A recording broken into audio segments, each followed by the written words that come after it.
Hello and welcome. You are watching News 9 Live. I am Krishna Kumar, and right now at this hour we are discussing yet another attack on a temple outside the borders of India. Just 24 hours back, yet another Hindu temple in Canada was vandalized. Anti-Modi graffiti was sprayed on the walls of the BAPS Shri Swaminarayan Mandir in Windsor, Ontario. Take a look at these visuals. It has become the latest Hindu temple to be defaced with anti-India graffiti, which is actually a series of incidents that have taken place since July 2021. According to local police in Ontario, the suspects were seen just after 12 a.m. on Wednesday, with one of them keeping watch while the other vandalized the building, as you can see in these visuals. And although they were wearing nondescript clothing, the defacement of the temple walls quite clearly gave away their affiliation, the Khalistan separatist movement.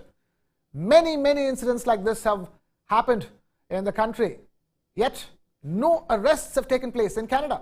Khalistan supporters have been causing mayhem not just in Canada but elsewhere too, from Canada to Australia and even the United Kingdom. Supporters of this separatist movement have been running amok and brazenly committing acts of violence and vandalism. Such incidents are not isolated occurrences, ladies and gentlemen. These are very much connected. And despite the garb of separatism that the Khalistan supporters proclaim, these shameful and deplorable acts are very clearly driven by Hinduphobia. Do you feel that you are a victim of Hinduphobia in the West? I think circumstances have forced me to believe that yes, I am a victim, and only my victimhood that no other Karan Kataria repeats.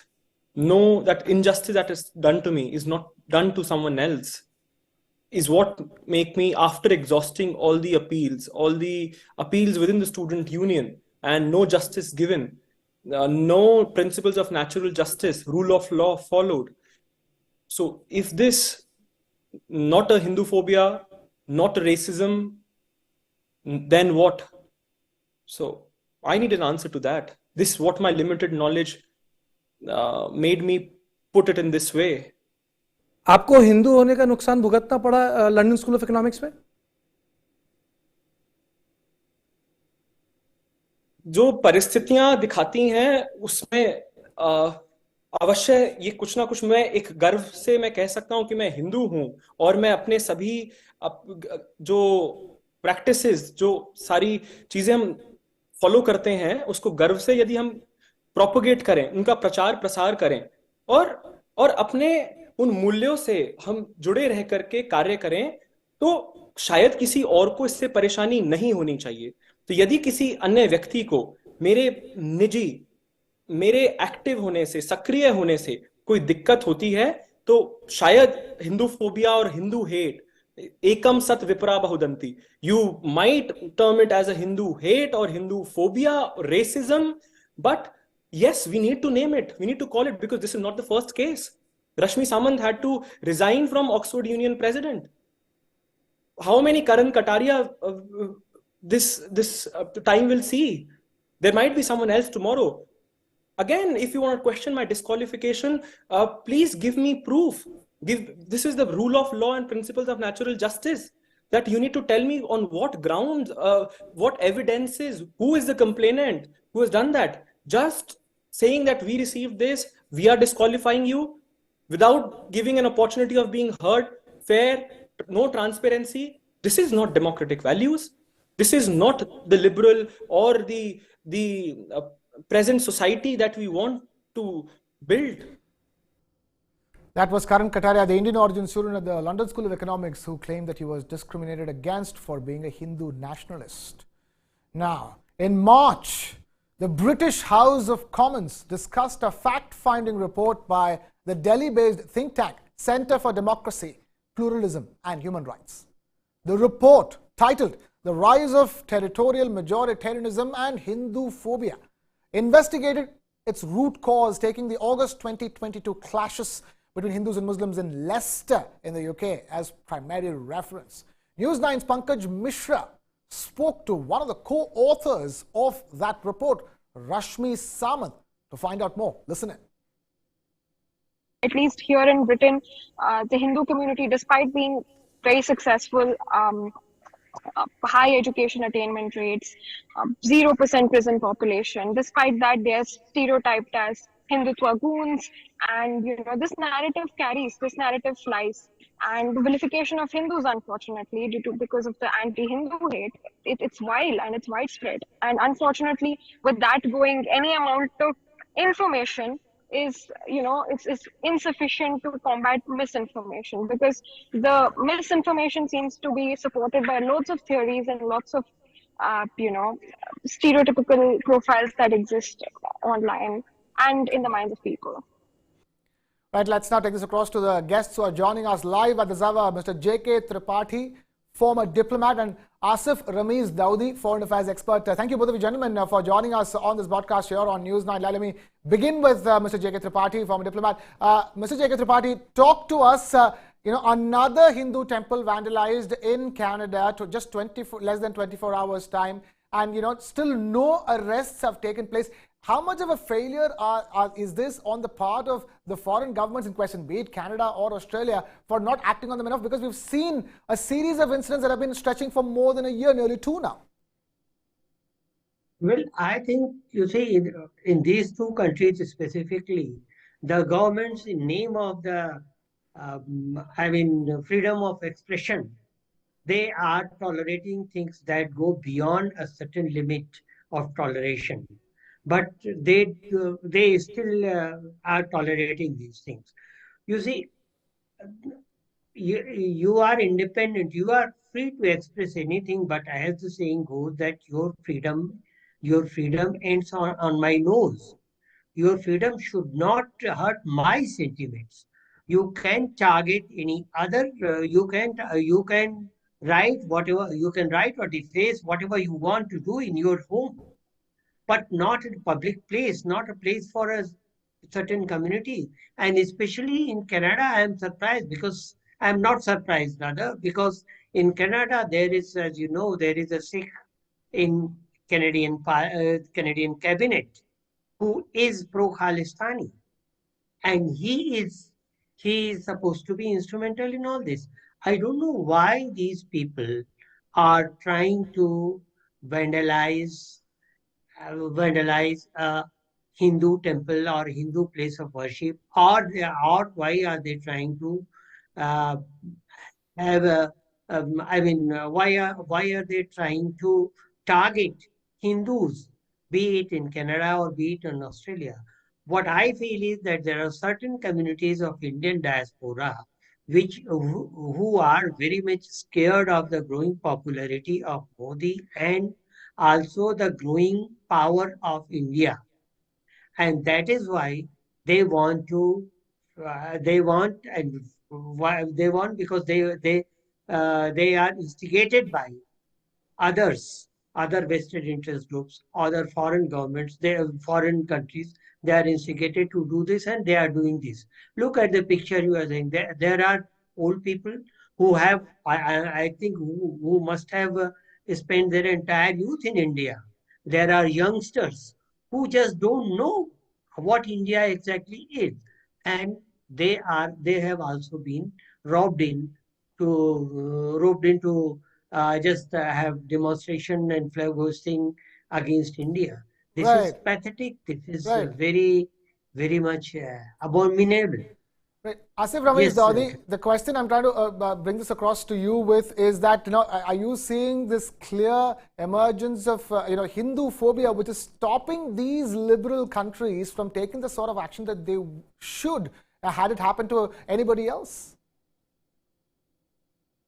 Well, Anand, what I have to say here, first of all, whenever there are these kinds of, problems, I strongly condemn that.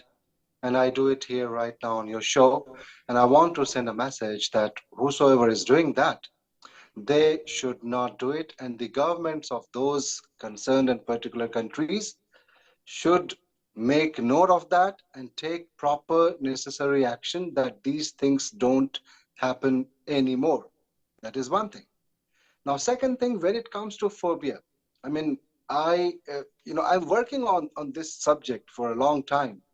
Whether it's even exam phobia, any phobia, Hindu phobia, Muslim phobia, Islamophobia, or regionalism. I mean, whatever kinds of discrimination, or whenever there is a kind of division, whenever there is a challenge on the coexistence when people live, I always try to strongly object. And in this particular situation, what I see, it's something that should be immediately taken into note. And for this, as I said in the last debate also with you only, that when something happens on a foreign land and it happens regularly, then we need to ask and we need to understand that what is the intention or agenda or the purpose of that particular government, that they are not able to stop that.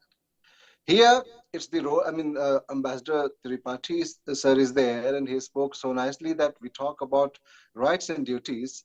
Okay, you may have your rights, you may have your freedom of speech or whosoever. Then your duties are something that you must take care of others. As he rightly said, that where your nose starts, your rights stop there. So here, in my opinion, Anand, what I have to say is it's highly condemnable and it should not be repeated. The government of that country must take note of this, I reiterate, and proper action should be taken against that. When it comes to any phobia, when it comes to Hindu phobia, as you said, when it comes to waste, we know that there are certain forces, anti-India sentiments are there. I'm not talking only about Hindu phobia. I'm talking about anti-India sentiment in general. And they always try to work and they always try to instigate people. They try to do something that the nation in general at large gets defamed, which is not possible at all. Here, this could be one of the links to that agenda, to that narrative where they are trying to defame our nation. Now we know about we had a discussion on Khalistan, Khalistani's movement and how they attacked in the Australia and other Indian consulates. In the last discussion, we spoke about that. Similarly, if these things happen again and it takes place in different countries, you talk about UK, you talk about Canada or Australia, the the concerned government should be properly, you know, uh, have a kind of dialogue and discussion. We should try to engage with them through the diplomatic channels. And if nothing happens, there are several ways that we can easily deal with this, but it should be instantly, immediately checked and stopped, Anand. Right, and as we speak, we are seeing these visuals of the Indian High Commission in London, or when it was vandalized and the tricolour was taken down. Let me take this back to Mr. J.K. Tripathi, who continues to be with us on the broadcast. Looking at these visuals, even in this instance, it was the Indian High Commission which had to be shut down. I had never before in history when our country's High Commission was attacked, and because of which the High Commission was shut down. It happened to India. Primary responsibility in this incident lies squarely with the government of the Great Britain. According to diplomatic protocol, according to Vienna Convention, according to Vienna Convention, all the diplomatic staff, diplomatic missions, diplomats, and their persons, they are supposed to be the property of the sending country. And as such, according to diplomatic norms, they are to be safeguarded by the receiving country's police or other security establishments. But here, this thing was happening in the broad daylight, and the British government, the government of the monarch, government of the king, did not do anything. This is blatantly a violation of their duties to safeguard Indian High Commission, and that is why immediately our government had called the British, summoned the British High Commissioner here in Delhi, and they have lodged a strong protest. Right, So right. I don't know whether the British government has learned any lesson from this That's the and big is question. now going Why aren't the big uh, lessons being learned more despite vigilant. these incidents happening again and again? J.K. Tripathi, thank you so much for joining us, and Asif Ramesh Daudi also, thank you so much for being with us as we shift focus away from that story to the latest breaking on the elections that are coming up in Karnataka. In a big blow to the Congress party ahead of the Karnataka State Assembly election, senior Congress leader A.K. Antony's son Anil K. Antony is likely to join the BJP. Anil Antony had earlier quit the party in the month of January this year. Anil resigned from the Congress party after his tweet criticizing the controversial BBC documentary on Prime Minister Narendra Modi and the 2002 Gujarat riots created a flutter in the party. And now the latest we understand is that Antony's son Anil K. Antony is set to join the BJP pronto in the build-up to the elections. Bear in mind, just about a month or so to go for the big elections in Karnataka. A high-stakes battle between the BJP and the Congress party. We've already seen defections happen from the BJP to the Congress party. And this time around, it's the other way around. It's a defection from the Congress party. In fact, Anil Antony, who is A.K. Antony's son, quit the party a few months ago, and now what we're understanding at this hour, news that is breaking here on News 9 Live, is that A.K. Antony's son Anil Antony is set to announce his decision to join the BJP, and that the BJP is taking him into its fold. That's what we're understanding at this hour.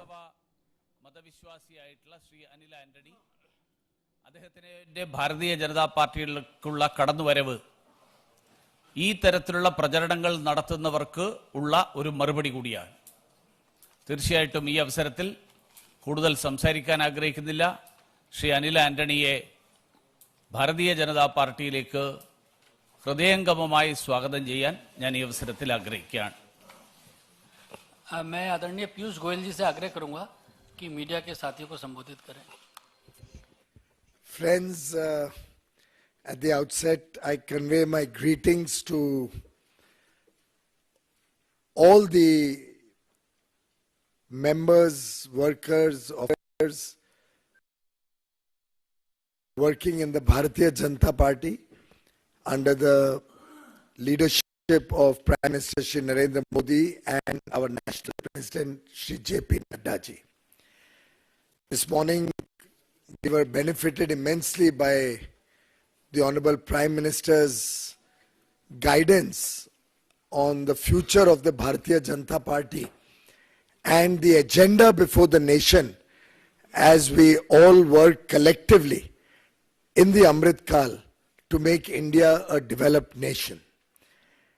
Prime Minister Narendra Modi today also stressed significantly on the series of measures that have been taken over the last 9 years without any discrimination, bina bhed-bhav ke, to make sure that good governance and the benefits of a fast-growing economy reach the last man at the bottom of the pyramid. And I say this to bring the background of Mr. Anil Antony, senior leader of the Congress until a few hours ago, joining the Bharatiya Janata Party on this very auspicious foundation day of the BJP. He's a multifaceted personality. I was very impressed when I saw the credentials of Shri Anil Antony ji. After graduating from the College of Engineering in Trivandrum, he pursued his master's degree from Stanford University. And I think we all know that is the envy of every engineering student to be able to get a chance to study at Stanford.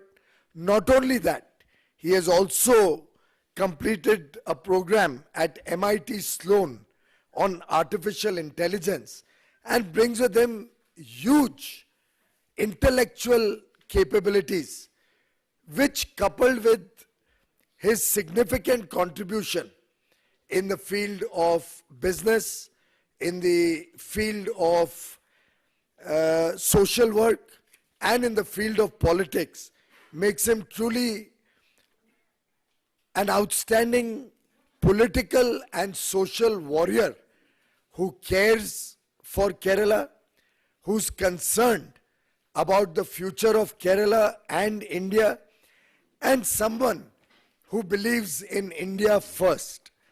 The fact that he raised strong objections to the BBC documentary which sought to inflame tempers and raise completely unfounded and baseless allegations against the Honorable Prime Minister Shri Narendra Modi,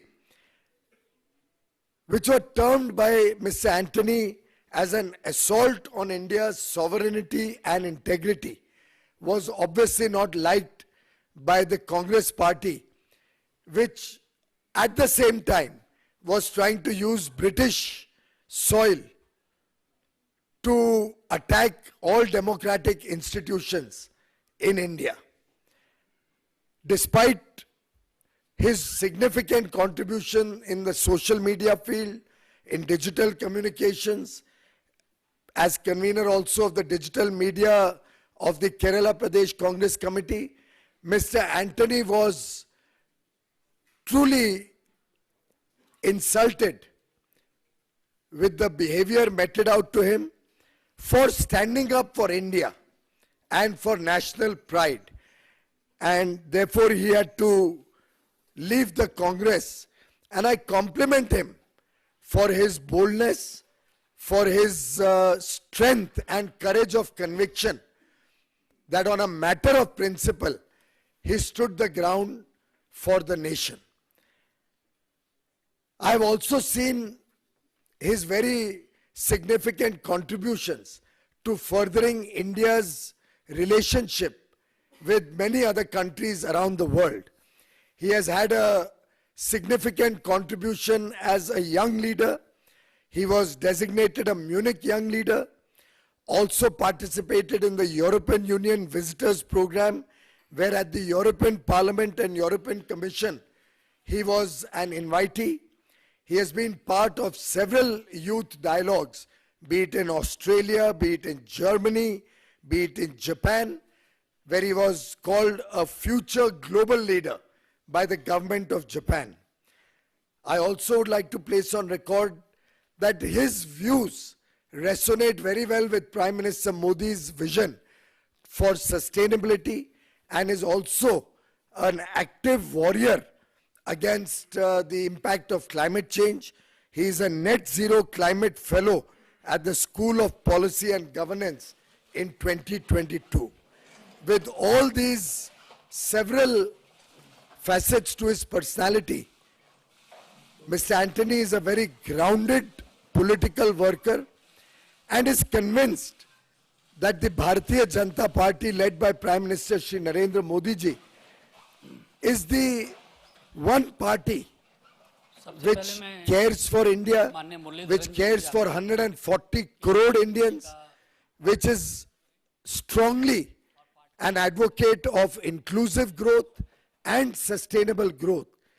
And believing in the leadership of Prime Minister Shri Narendra Modi ji, I would truly like to place on record our warm welcome to Shri Anil K. Antony ji, who joined the Bharatiya Janata Party on our foundation day in the presence of Shri J.P. Nadda, our Prabhari of Kerala, Shri Prakash Javadekar ji, and the BJP State President, Shri K. Surendran ji. Warm welcome to you, Mr. Antony, and I wish you well in the party, and with the way the party is growing in Kerala, we have full faith and confidence that you will continue to play a very important role in the politics in Kerala, in national politics, and help the party grow in our footprints in South India. Thank you very much. धन्यवाद आदरणीय पीयूष जी। आज Anil Antony जी ने Bharatiya Janata party join की है और आज के दिन भारतीय जनता पार्टी के प्रत्येक कार्यकर्ता और हमारे करोड़ों कार्यकर्ता और समर्थकों के लिए बहुत ही महत्वपूर्ण दिन है, बहुत ही पवित्र दिन है। आज भारतीय जनता पार्टी का स्थापना दिवस है और अनिल एंटनी जी ने आज इस दिन भारतीय जनता पार्टी की सदस्यता ग्रहण की है। मेरा अनिल एंटनी जी से आग्रह है कि मीडिया के साथियों को संबोधित करें।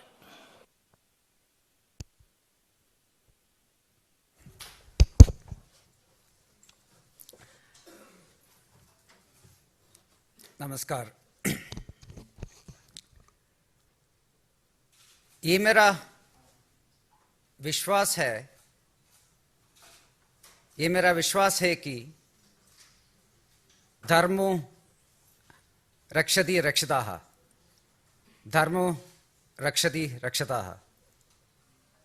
आजकल कांग्रेस के कई नेता और कार्यकर्ता मानते हैं कि उनका धर्म एक परिवार के लिए काम करना है, लेकिन मुझे लगता है कि मेरा धर्म इस राष्ट्र के लिए काम करना है।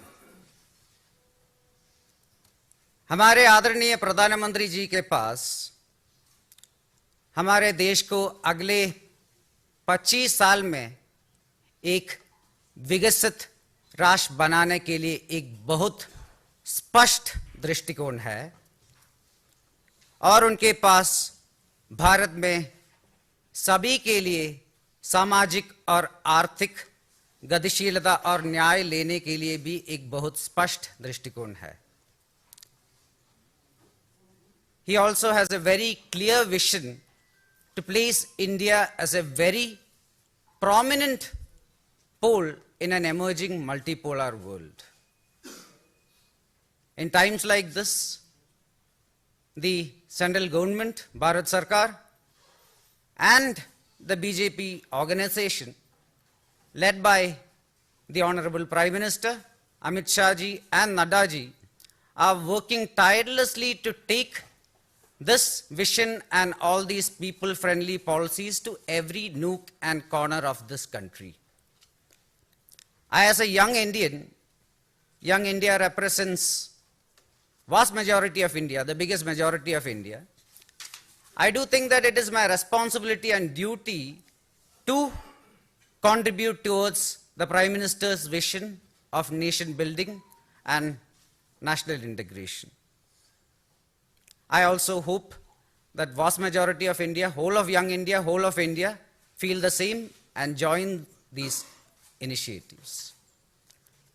ഇന്ന് ഭാരതീയ ജനതാ പാർട്ടിയുടെ 44ാം സ്ഥാപന ദിവസത്തിൽ തന്നെ ഭാരതത്തിന് വേണ്ടി പ്രവർത്തിക്കാനും അതുപോലെ ആദരണീയനായ ശ്രീ നരേന്ദ്രമോദിജിയുടെ കാഴ്ചപ്പാടുകൾക്കും വീക്ഷണങ്ങൾക്കും അതിനുവേണ്ടി പ്രവർത്തിക്കാനും ഒരവസരം നൽകി ഇന്ന് ഈ പാർട്ടിക്ക് വേണ്ടി പ്രവർത്തിക്കാൻ എന്നെ അനുവദിച്ച Right, that's A.K.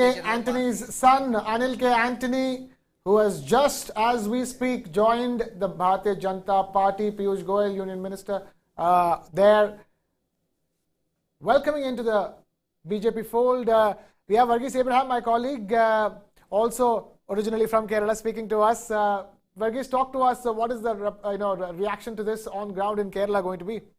Well, for a long time, there have been questions raised as to whether Anil Antony, who has been away from the entire Congress machinery for almost 3 to 4 months together, they were in fact thinking about whether he would make that switch. But I think the surprise would have been that he had made the switch to the BJP because A.K. Antony has a history of being in the left and then coming to the Congress. Right. So this switch would in fact be something that would strike at both the prominent parties in Kerala, that is the left front as well as the Congress-led UDF as well. So both of them are going to in fact feel the pinch of this. Right. But it looks like the ground for this was already laid in that BBC documentary in which he had tweeted saying that the issue is about placing the BBC's version above the institutions in India, and that tweet garnered a lot of criticism and it had resulted in that entire page filled with trolls going behind Anil Antony. In fact, even raising the issue about his father's heritage with the Congress.